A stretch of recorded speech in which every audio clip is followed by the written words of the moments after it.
கருப்பு நிற பால் கொடுக்கும் விலங்கு எது தெரியுமா? உலகில் சுமார் 6400 பாலூட்டிகள் உள்ளதாக கூறப்படுகிறது. இது சிறப்பு அல்ல. சிறப்பு என்னவென்றால், இந்த 6400 பாலூட்டிகளில் ஒரு விலங்கு மட்டும் கருப்பு நிற பாலை தரும். மனிதர்களின் வாழ்க்கையில் பால் முக்கிய பங்கு வகிக்கிறது. பிறந்த குழந்தை முதல் முதியவர்கள் வரை பாலை தங்களது அன்றாட வாழ்வில் உட்கொள்கின்றனர். ஏனென்றால் ஊட்டச்சத்திற்கும் உடல் ஆரோக்கியத்திற்கும் பால் மிகவும் அவசியம். மனிதர்கள் குழந்தையாக இருக்கும்போது தாய் பால் கொடுக்கப்படுகிறது.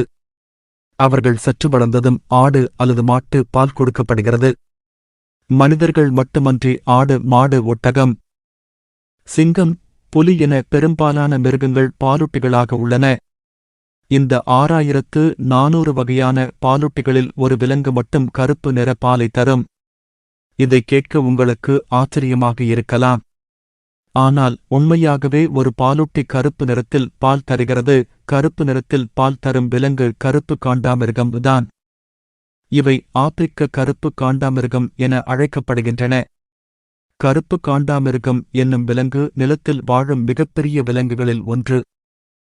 தடித்த தோலும் பருத்த உடலும் 1 முதல் 1.8 மெட்ரிக் டன் எடையும் கொண்ட இப்பெரிய விலங்கு விரைவாகவும் ஓடக்கூடியது.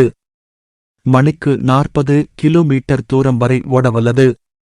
இது இலைதழைகளை உண்ணும் தாவர உண்ணை. ஏறத்தாழ 60 ஆண்டுகள் வாழவல்லது. இந்த வகை காண்டாமிருகங்களின் பாலில் 0.2% மட்டுமே கொழுப்பு உள்ளது. தண்ணீர் போல இருக்கும் காண்டாமிருகத்தின் பால் கருப்பு நிறத்தில் இருக்கும்.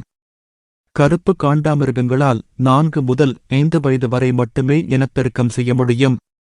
அவை 1 வருடத்திற்கும் மேலாக கர்ப்பமாக இருக்கும். இவை ஒரு முறை ஒரு குட்டியை மட்டுமே இனம்.